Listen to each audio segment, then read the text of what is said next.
இபாதத்தில் கியாஸ் என்பது என்னதுன்னா அடிப்படையான இபாதத்தில் கியாஸ் கூடாது. அதனால தான் நம்ம என்ன சொல்லுவோம், அல் அஸ்லு ஃபில் இபாதத்தி அல் மன. சரிங்களா? இபாதத்துகள் அசல் என்ன? எல்லாமே தடை, எல்லாமே நமக்கு தடை. எந்த ஒரு இபாதத்தையும் நான் என்ன செய்ய முடியாது, நானாக உருவாக்கி கொண்டு செய்ய முடியாது. செஞ்சால் அதுக்கு பேர் என்னது? பிதாத். அது இபாதத்தல்ல, அது இபாதத்தல்ல, அது பிதாத்து வலிக்கேடும். அப்போ இபாதத்தில் நமக்கு நாமளாக உருவாக்கி கொண்டு எந்த ஒரு இபாதத்தை செய்யக்கூடாது என்பதான் அடிப்படை. இபாதத்தில் கியாஸ் செஞ்சால் அது பிதாத்து. சரிங்களா? இப்போ நம்ம உதாரணத்துக்கு சொல்கிறது இருந்தால், ஜும்மாவுடைய நாளில் நம்ம நினைச்சிரோம் அசரை அதாவது லொஹருடைய தொழுகையோடு நம்ம அசரை ஜம்மு செய்யலாம்.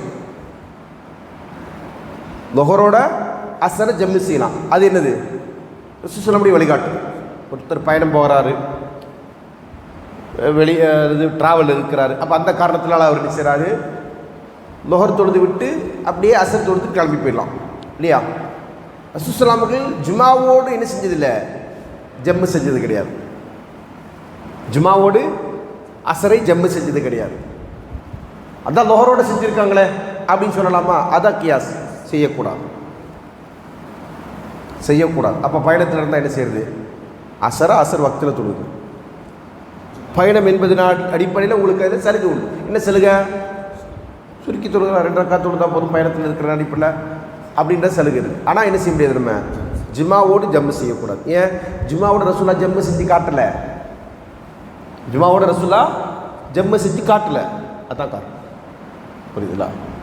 இதுதான் இது கியாஸ் கூடாது அப்படின்றதுக்கான ஆதாரம். இபாதத்துக்களை எதையுமே கியாஸ் பண்ணக்கூடாது. நிறைய பேர் செய்கிறாங்க. அப்போ நிறைய பேர் செய்கிறாங்க இல்லையா? அதுக்கு என்ன காரணம்?